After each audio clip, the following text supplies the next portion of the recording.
तो आज हम मेनली दो पैटर्न्स के बारे में बात करने वाले हैं, विंडोज पैटर्न और तासुके पैटर्न। तो शुरुआत करेंगे विंडोज पैटर्न से। बेसिकली दो तरह के विंडोज पैटर्न होते हैं, राइजिंग विंडो पैटर्न और फॉलिंग विंडो पैटर्न। तो इन दोनों को समझने से पहले हम समझते हैं कि विंडो क्या होता है। तो विंडो का मतलब होता है गैप। जैसे कि आप यहाँ पर देख सकते हो कि इन दो कैंडल्स के बीच एक गैप है और इस गैप को ही विंडो कहते हैं। चलो तो बात करते हैं राइजिंग विंडो पैटर्न के बारे में। तो राइजिंग विंडो पैटर्न कुछ इस तरह दिखता है। यहाँ पर आप देख सकते हो कि उस स्टॉक की प्राइस लगातार बढ़ रही है। उसके पीछे ग्रीन कैंडल आ गई और उस ग्रीन कैंडल के बाद जब दूसरी ग्रीन कैंडल आई तो उन दोनों के बीच गैप है और इस गैप को ही विंडो कहते हैं। तो राइजिंग ट्रेंड के दौरान अगर कोई विंडो आती है तो उसे राइजिंग विंडो कहते हैं। तो राइजिंग विंडो पैटर्न की ये दोनों भी कैंडल्स ग्रीन है और इन दोनों के बीच गैप है। तो अगर आप इस गैप को देखोगे तो आपको पता चलेगा कि जो पहली वाली ग्रीन कैंडल है उसका हाई और जो सेकंड वाली कैंडल है उसका लो, इन दोनों के बीच वो गैप है। तो ये जो भी गैप होता है वो हमेशा उन कैंडल्स की शैडो के बीच होना चाहिए। जैसे कि यहाँ पर है, देखो बॉडी के बीच का गैप मतलब नहीं रखता। यहाँ पर आपको चाहिए उन शैडोज के बीच का गैप। अगर शैडो के बीच गैप होगा तभी वो विंडो कहलाएगी। तो जब भी राइजिंग विंडो पैटर्न दिखता है तो उसका मतलब है कि ये जो अप ट्रेंड है वो लगातार चलता रहेगा। इससे पहले हमने जो भी पैटर्न्स देखे वो रिवर्सल पैटर्न थे, यानी उन पैटर्न्स के बाद ट्रेंड चेंज हो जाता था। लेकिन यहाँ पर ऐसा नहीं हो रहा है। विंडो पैटर्न हमें बताता है कि जो ट्रेंड चल रहा है वो कंटिन्यू रहेगा। तो जैसे कि राइजिंग पैटर्न में हम देख रहे हैं कि यहाँ पर अप ट्रेंड चल रहा है और इस विंडो के बाद ये कंफर्म हो जाता है कि अप ट्रेंड आगे भी लगातार चलता रहेगा। तो ट्रेडर्स विंडो पैटर्न देखने के बाद उस स्टॉक में एंट्री कर सकते हैं। तो राइजिंग विंडो पैटर्न हमें बाइंग अपॉर्चुनिटीज के बारे में बताता है कि उस स्टॉक का अप ट्रेंड आगे भी लगातार चलता रहेगा। अब बात करते हैं फॉलिंग विंडो पैटर्न के बारे में। फॉलिंग विंडो पैटर्न कुछ इस तरह दिखता है। तो जैसे कि आप यहाँ पर देख रहे हो कि स्टॉक्स की प्राइसेस लगातार गिर रही हैं और उसी बीच ये पहली रेड कैंडल आती है और उसके बाद ये दूसरी रेड कैंडल आती है। आप देख रहे हो कि इन दोनों रेड कैंडल की शैडो के बीच गैप है, यानी विंडो है। तो डाउन ट्रेंड के बीच में अगर कोई विंडो आती है तो उसे फॉलिंग विंडो पैटर्न कहते हैं और वो हमें इंडिकेट करती है कि जो फॉलिंग ट्रेंड चल रहा है वो लगातार चलता रहेगा। तो फॉलिंग विंडो पैटर्न हमें बताता है कि स्टॉक्स की प्राइसेस आगे भी लगातार गिरती रहेगी। तो in short falling window pattern हमें सेलिंग अपॉर्चुनिटी के बारे में बताता है। तो फॉलिंग विंडो पैटर्न के बाद ट्रेडर्स उस स्टॉक में शॉर्ट सेल पोजीशन ले सकते हैं और इस फॉलिंग अपॉर्चुनिटी का फायदा ले सकते हैं। तो ये था विंडो पैटर्न।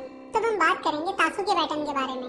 तासुके पैटर्न भी विंडो पैटर्न पर ही बेस्ड है। तो तासुके पैटर्न फिलहाल हमारा लास्ट पैटर्न है जिसे हम समझने वाले हैं। देखो पैटर्न्स बहुत सारे हैं, बहुत सारे। तब तक हमने बहुत सारे पैटर्न समझ लिए हैं। तो बेसिकली पैटर्न्स हमें पूरी कैंडलस्टिक को समझने में मदद करते हैं कि फिलहाल चार्ट में क्या हो रहा है। पैटर्न्स हमें ये समझने में मदद करते हैं कि पहली कैंडल के बाद दूसरी कैंडल अगर ऐसी आती है तो उसका मतलब क्या होता है। पहली कैंडल के बाद दूसरी कैंडल अगर वैसी आती है तो उसका मतलब क्या होता है, एक्सेट्रा। जरूरी नहीं है कि आपको सारे पैटर्न्स याद रखने चाहिए, बस आपको उनको अच्छे से समझना चाहिए ताकि कैंडलस्टिक चार्ट पर कुछ भी दिखे आप उसे तुरंत पहचान पाओ कि फिलहाल उस स्टॉक में क्या चल रहा है और उस स्टॉक में आपको एंट्री लेनी चाहिए या नहीं लेनी चाहिए और उस स्टॉक में जो भी चल रहा है उसका मतलब क्या है। चलो तो तासुके पैटर्न को समझते हैं। बेसिकली दो तरह के तासुके पैटर्न होते हैं, अपवर्ड तासुकी और डाउनवर्ड तासुकी। तो पहले बात करते हैं अपवर्ड तासुकी के बारे में। अपवर्ड तासुकी पैटर्न कुछ इस तरह दिखता है और जैसे कि नाम में ही लिखा है अपवर्ड, तो आप समझ रहे हो कि एक बुलिश पैटर्न है जो कि अपवर्ड ट्रेंड के दौरान आता है। यहाँ पर स्टॉक्स की प्राइसेस लगातार बढ़ रही है, उसी बीच एक ग्रीन कैंडल आती है और उस ग्रीन कैंडल के बाद एक गैप आता है, यानी एक विंडो आती है। तो इस गैप यानी विंडो के बाद जो कैंडल्स है इन दोनों कैंडल्स के साइज आप देख सकते हो लगभग सेम ही है। तो तासुके पैटर्न की कंडीशन है कि गैप के बाद जो दो कैंडल्स आती है उनकी साइज एक दूसरे से समान हो। तो इस पैटर्न में ये जो तीसरी कैंडल है उसकी क्लोजिंग प्राइस उसके पहली वाली कैंडल की क्लोजिंग प्राइस से कम है।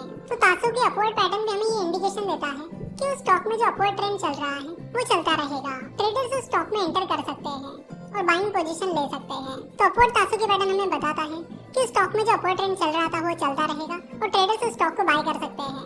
अब बात करते हैं डाउनवर्ड तासुके पैटर्न के बारे में। डाउनवर्ड तासुके पैटर्न अपवर्ड तासुके पैटर्न के बिल्कुल अपोजिट होता है। तो डाउनवर्ड तासुके पैटर्न में स्टॉक्स की प्राइस लगातार गिर रही है और उसी बीच इस रेड कैंडल के बाद गैप यानी विंडो आती है और उसके बाद दो कैंडल्स आती हैं जो कुछ इस तरह दिखती हैं।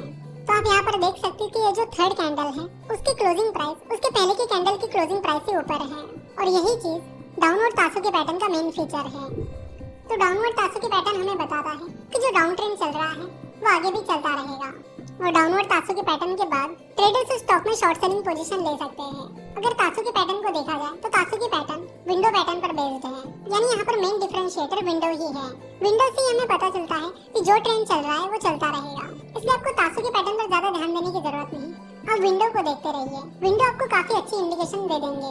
बस एक चीज होनी चाहिए कि जो पहला वाला ट्रेंड है वो काफी लंबा होना चाहिए, यानी अगर लगातार अप ट्रेंड चल रहा है और उसके बाद गैप यानी विंडो आती है तो उसका मतलब है कि वो पैटर्न चलता रहेगा। यानी वो अपट्रेंड चलता रहेगा। तो यहाँ पर हमारे पैटर्न समाप्त होते हैं। यहाँ से आगे हम टेक्निकल एनालिसिस में जो बाकी इंपॉर्टेंट चीजें होती है उनके बारे में बात करेंगे। आशा करता हूँ कि अब तक जितने भी पैटर्न्स आपको समझाए गए हैं वो आपको समझ में आए होंगे। और आज जिन पैटर्न्स के बारे में हमने बात की, यानी विंडो और तासु के पैटर्न्स के बारे में हमने आज जो बात की, वो भी आपको अच्छे से समझ में आई होगी। तो अगले कुछ लेक्चर्स में हम टेक्निकल एनालिसिस से जुड़ी बाकी और चीजों के बारे में और साथ ही कुछ इंडिकेटर्स के बारे में बात करेंगे जो आपको ट्रेडिंग करते टाइम काफी काम आएंगे।